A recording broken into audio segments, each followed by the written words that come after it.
Hi, everyone. I'm Chris Howard, Chief of Research at Gartner, and I'm joined today by my friend Kristen Moyer, who's a distinguished VP and analyst here at Gartner. And today we're going to take some time and talk about the idea of digital acceleration and what it means to organizations and how they should keep moving forward at this accelerated pace. So hi, Kristen. How are you doing? Good morning. We're thawing out here in Denver, Chris. We had snow yesterday. It was the kids' first day back at school since lockdown, and hey, it's all good. These are such odd times, aren't they? Everything is kind of being Mhm. recalculated. And so maybe before we dig in, it would be useful for us to talk about what digital business is. It's certainly a term that we've been using here at Gartner for some time, and but I think it would be useful to revisit that and talk about what it is. Well, how do you think about digital business, Kristen? What is it? It's not technology. Hmm. What digital business really is about using technology to create new products, to create new business models, new operating models. And we distinguish between optimization and transformation. Transformation is where you're using technology to improve customer engagement or sell more of your existing product. It's about doing old things in new ways. Mm-hmm. Transformation is different. It's about doing new things in new ways. And so that's about using digital to change the game in your industry, Mm-hmm. create new digital products, new business models. And I find that with just about every client that I work with, it's a good thing to level set on what it is, because just when you think everybody's on the same page, you find out that you're not. So it's always a great way to start the discussion. It is, and speaking of being thrust onto the same page, it's very much the dynamic of the crisis that we've been through. And why this topic has sort of come to the foreground a bit. I like to say that the future's been brought forward, and many of the things that we were working on before all of a sudden started to move faster. So it's different than, say, a typical recession. It's different in lots of different ways. First of all, it's a legislated recession, so that dynamic is completely different. It's not like the financial system fell apart.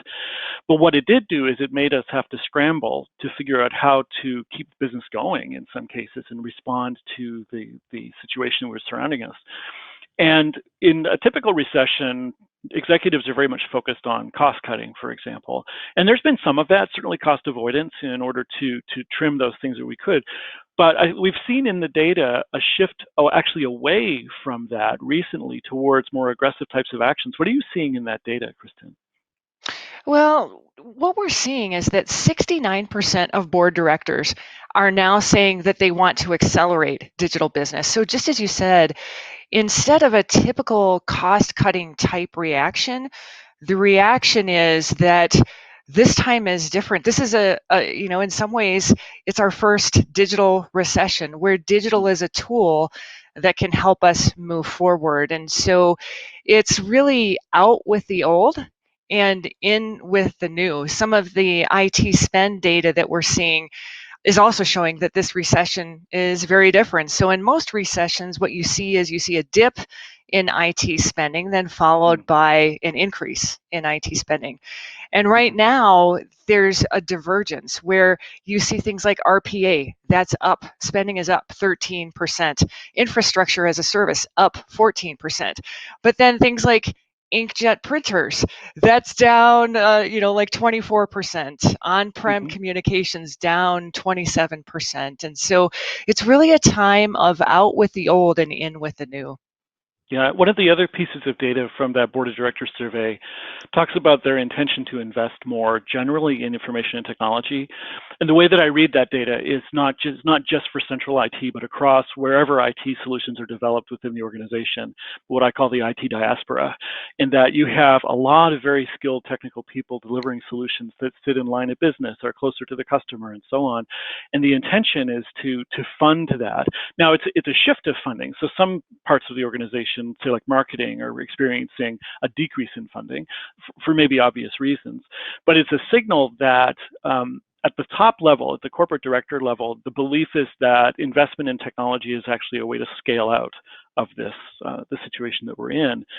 And what I like about the situation, maybe like's not the right word, but what I find interesting about the situation is that the corporate directors that we're surveying and talking to are reporting the status of what is. They're reporting the status of what's actually happening, and they're telling us that things are moving faster. 70% of them telling us this. That's really optimistic, I think, and it's a vote of confidence for those that have been working really hard to deliver solutions to keep the business running over the last 7 months. So it's an interesting time and in a positive time. I don't want to miss the fact that it's fairly optimistic. So Yeah, okay, so there, yeah. absolutely. Go And ahead. you know, the thing is that now the board of directors is ready to go, but that doesn't just magically mean that all of a sudden, oh, great, it's we'll just accelerate. Sure, you know, we haven't been trying to do that for the last 5 years at all, right? Right. Yeah. I think it's really a time where leadership matters Mm-hmm. more than ever. And there are things that IT leaders, CIOs, executive leaders can be doing right now to help, you know, I don't want to say take advantage of the opportunity, but make the most of the situation that we're in. Mm-hmm. So, you know, get rid of things that are in the way. Mm-hmm. Drags that slow things down. We've seen a lot of automation, process automation, automation in manufacturing settings where there used to need to be 10 people in a tight, you know, small area. Sometimes there can be one. And then decisions are a big part of what slowed us down pre-COVID, Mm-hmm. and I think always do. Reduce the scope of decisions. Sometimes it just, you know, what you're trying to make a decision on is just too big, and it could be broken down into smaller Yeah. pieces. There's another thing I see about that. In that we had to get rid of a lot of ritual in our decision making, and removing bureaucratic gates and stop points and so on. And actually, people had to work together really quickly, and ended up breaking things that needed to be broken perhaps before, so that you could move more quickly. I just want to make a call out to the folks that are watching. Please enter your questions into the chat, and we'll tackle some of them as we go through. But also, feel free to share as we go through. You know, what are some of the things that you've done, for example, to reduce drag in your environments, and some of the other things that Kristen will talk about. So that makes sense, right? So if it's a physical environment, we're talking about real physics, you would reduce drag and friction and inertia, at least the inertia that keeps you still, in order to move more quickly. What are some other things that organizations can do to increase their acceleration even more? Well, yeah, so, you know, there's drags, and then the opposite of that is force multipliers, like Mm. doing things to purposefully light a spark, to be able to move things ahead more quickly. If you're a B2B company, you know, put a prominent "here's how to buy from us" on your website, and can you go as close as possible to one-click purchasing? Mm-hmm. Another thing that you can do is professionalize work from home kits. So desk risers, or like, you know, the selfie lights that you and I are using, Mm-hmm. you know, for this video Mm-hmm. today. And then there's some, you know, another tactic is about redirecting resources. So that can be financial, it can be people. You could shift the travel and expense money that isn't being spent now into cloud. You know, we're seeing a big shift in spending, a big acceleration towards the cloud. You know, you know, if you have complex sourcing arrangements, can you move some of that to gig workers? And then, most importantly of all, it's kind of a time to pause in some ways. Pause and rethink how you're winning in the marketplace. There's new demand. You know, there's all kinds of new opportunities that are emerging in this different kind of world that we're living in. And sometimes going slow helps you actually go faster. So one way Mm. to do that would be create a video about what's happening digitally in your industry on a worldwide basis. Mm. The other thing, of course, in the conversations I'm having with executives, really over the last 6 months, is this. The conversation often starts as a human conversation. This is at first, it's a human catastrophe that we're in the middle of, and that causes, a psychological ripple effect through everything that we do. And even though we're talking about digital business acceleration, what this really is a story of human resilience. So it is people and their determination to survive. And that actually is it gets transposed into business context, into government context, and so on. And it takes me back to my undergrad psychology days when, we go through time with a set of heuristics that works for processing the world that we experience, and that's fine until the context is completely broken, which of course is what we've experienced. And at that time, what the brain does is it searches for new patterns. It searches for the things that are going to work next. It's a very experimental, very innovative time, and so on. And we do that as a species in order to survive. But it's fascinating that businesses do this too. And so all the things you've talked through in terms of reducing drag and reallocating resources, adding accelerants and fuel into this, seizing value, all of these things are true survival mechanisms. And the thing that, of course, makes this easier now is the state of technology. So even though digital business isn't really about technology at its essence, it couldn't exist without it. So the things that we've been able to do, for example, to get people working remotely really effectively, think if this had happened 20 years ago. And we wouldn't be able to have this kinds of conversations. There wasn't enough bandwidth. We didn't have the right kind of dial-up. All of those kinds of things, right? And so there's this shift that I'm sensing, which is human to enterprise to society, actually. Mm-hmm. Yeah, I think when we think about acceleration, a couple of the bigger barriers that CIOs have been dealing with over the last bunch of years are talent and culture. And because of all the things you just mentioned, we're in a different situation with those two areas. Still very important things to pay attention to, but from a culture standpoint, people's lives have been turned upside down in so many different ways, and we've all had to make big changes in our personal lives. We're primed for change, and we want our companies, to succeed and thrive and do well. And we've done some new research around culture hacking, where now is a time to hack for emotions. Culture hacks for pride, for belonging, for agency, and so culture. We're ready for change. We're having to change all the time right now. And then from a talent perspective, it's a great time to take talent in your organization that maybe isn't as busy as they usually are, and retrain them to areas that have been in high demand, like data science and so forth. It's true. Yeah. So yesterday I was doing a review of the keynote for our Reimagine HR conference, which happens in the first part of October. And the idea there is very much around a new employment deal. And what the emphasis on, not only the fact that enterprises should be providing hope for their people and kind of a social support net in some ways, but that employees expect that to be true. And it's recalculating the relationship between the worker, the work itself, how I feel. Do I feel like I'm contributing value as opposed to just being productive? And the goal of so many of the digital transformations that we're seeing should be to make humans more successful workers, more successful people, happier people, not just sort of Taylorist cogs in the business wheel, right? And it takes me back to the original definition that we had for digital business, which I think still holds. It's sort of the creation and capture of value between businesses, things, and people. People is such an important aspect to that.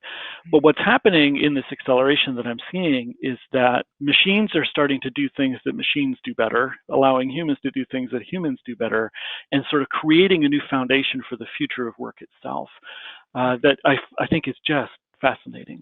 And so just to call out a reminder, folks, feel free to ask questions in the chat, and we'll take a few minutes at the end to answer some of those.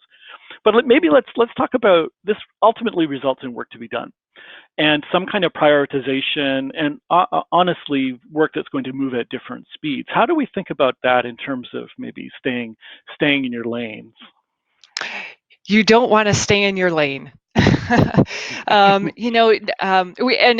who is still in the exact same lane that they were in 6 months ago? Remember a long time ago in December 2019. It feels like forever ago. But there's a fast lane.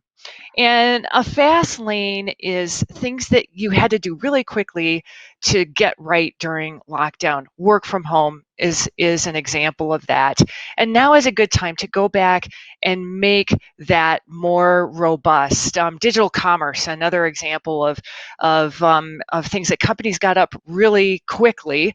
But is it the best user experience ever? Maybe not. And so go back and make those things that you had to do during lockdown, make them more robust. There's a growth lane, and that's new opportunities that have been uncovered because of COVID-19. So, for example, AI for customer segmentation or machine learning for product optimization. There's a fix it lane, things that during Yeah. lockdown we figured out, you know what? We kind of knew this wasn't working before very well, and now we really know this is not working for us. Yeah, I, the I wheels start saw coming off, last there's a problem. Yeah. right, right, and you don't want to drive along on that donut tire, No. for too long.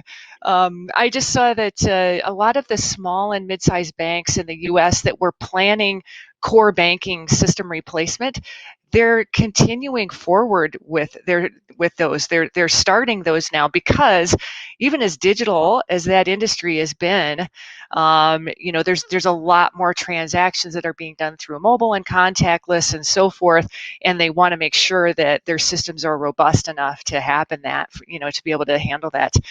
Mm. And there's a slow lane, things that because of COVID-19, maybe you de-emphasize. So in some industries, if you were doing a lot of work around blockchain experimentation, it's not that you stop that now, but digital commerce might be a more important priority right now.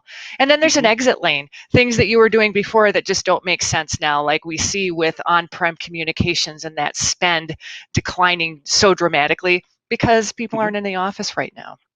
Yeah. And so this partially answers one of the questions that's come in, which is over on this other screen. So I'm looking there. So James from the UK asks, how do you decide which digital initiatives to prioritize? So how do you think about what goes in those lanes? Maybe just sort of summarize what you've said there, because it's similar.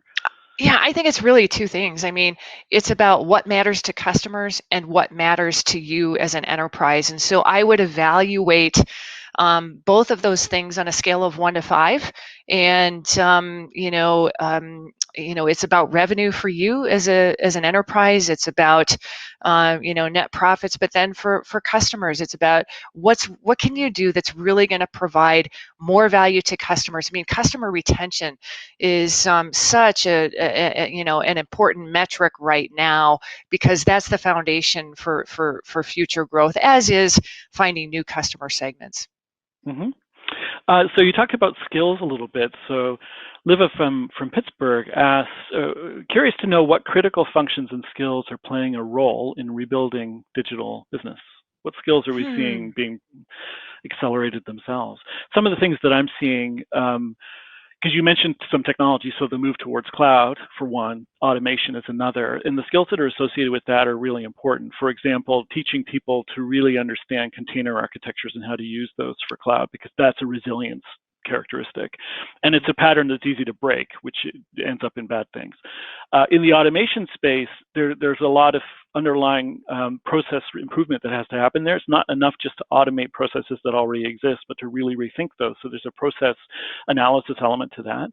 And then, of course, everything having to do with data and information governance. Those are always perennially important topics, but even more so now if we're trying to make decisions more quickly and understand the environment. Those are some of the ones that I see. Yeah, and I would add to that just design thinking because we've made this rapid transition to digital customer interactions, and then we've seen such a high demand for for AI, cybersecurity as well. Mm-hmm. Good question here from Chuck in Maryland asks, how might COVID-19 slow us down when it comes to accelerating digital business? Is COVID-19 itself a drag on acceleration? It is. It's kind of like Mm-hmm. as people, our biggest strengths are usually our biggest weaknesses. But I think some of the slowdown is good in terms of pausing and rethinking.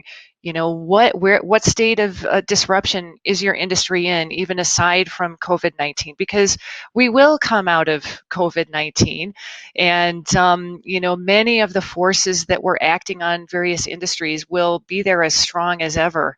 And so it's a great time to pause and just rethink what it is that you need to do to win in the 2020s. When it comes to COVID-19, where I see it creating drag is it creates a hesitancy because we don't know how the virus is going to act. And so if you think about it, human catastrophe, many businesses were impacted really negatively. Not all, it's not sort of universally bad. There are some where demand actually increased. But it changed the whole nature of what we do, and it changes so frequently. Every week seems a different priority. You combine that with the downstream instabilities that the virus caused. So whether that be social instability, economic instability, geopolitical instability, it makes it really hard to plan. And so when I'm looking at scenario exercises now, they're not 3 years out, they're 3 quarters out at the longest, trying to figure out what are the options I might need to pull the trigger on, depending on how that goes. And so the inertia comes from not, or maybe that's the right word. The drag that comes from COVID-19 is to not act and to not plan and to not sort of think towards the future. And there was actually a really significant psychological dynamic happened when calendar Q2 ended. And we're seeing in the economics data sort of in April, May, in many parts of the world, or March, April, May was the very nadir, the very bottom of this thing, and it's starting to come back up again economically and so on. So there's a sense that there's some forward movement there. But again, COVID-19, because of the uncertainties of the epidemiological models themselves, makes it hard to plan, but that doesn't mean you shouldn't plan. That's how I think about it. So as we wrap up here, maybe there's another question here. From India, great. So from India, what factors should small-scale industries keep in mind while adopting digitization? It's interesting because there's always so much focus on the consumer space and what's happened there in terms of digital. But where I'm seeing some of the more disruptive new thinking and new business models come from is actually the B2B world and small and mid-sized enterprises. There's less of a decision hierarchy and, frankly, a lot more pressure, I think, financial pressure during times like this. And so that in itself can act as a kind of accelerant. So, I would expect to see some of the more disruptive business models coming exactly from that sector. It's true. And the other thing it relates to that I don't think we've talked about here today is that participating in the ecosystem actually is an accelerant as well. So if I think about small or mid-sized businesses as being part of a larger ecosystem, one of the things that digital business allows them to do is to perform as if they were larger. And this is an opportunity to rethink those relationships and think about what's my value proposition in an ecosystem and how do I play that. But sort of related to that is I'm anticipating a wave of merger and acquisitions as we head towards the end of the year. And that means buying opportunities for many. It means sort of selling opportunities for some. But there's a lot of dry capital out there right now. And that probably will be set into motion as we become more confident about the future. And so if I'm in the mid-size, I'd be thinking about, can I actually do some partnerships in that way that might actually accelerate my own work.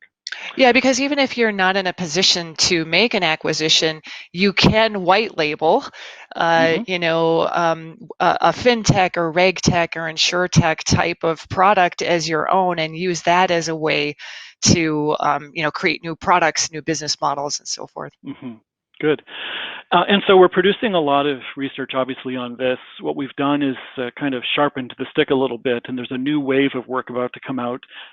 So towards the middle to the end of September, we'll see more and more of this, focusing on some of the things that Kristen has talked about, the nature of acceleration, the way to prioritize work, and trying to reference this through the voice of Gartner clients as much as possible, so you can see what's actually happening, what really is being done. But here's what I've heard today. So double down on the new, keep moving forward, double down on the new, but the new are the things that will produce either better efficiencies or better return. Purposely provoke digital business speed. So you're thinking actively about how can I accelerate this? What are the fuels that move into that? And as you're working, don't stay in your lane, but figure out what type of work goes where. And don't be afraid to turn some stuff off, because it's a time to really reassess whether we're doing things that have value. So let me say thank you to Kristen. This is a fantastic introduction to this topic. And to learn more about it, you can read, there's a full article available on Smarter with Gartner that you would have access to. I want to remind you also that our symposium, IT Symposium Expo, and other events in the next several months are being held online this year. Registration is open, and we would welcome you to those events. We'll be exploring more on these topics, more on resilience, and lots of new data that hasn't been published yet that should be encouraging for you to give you ideas to build on. So for now, let me ask you to stay safe and stay well, and let's work together towards some kind of a better future in the quarters to come. Thanks, everyone.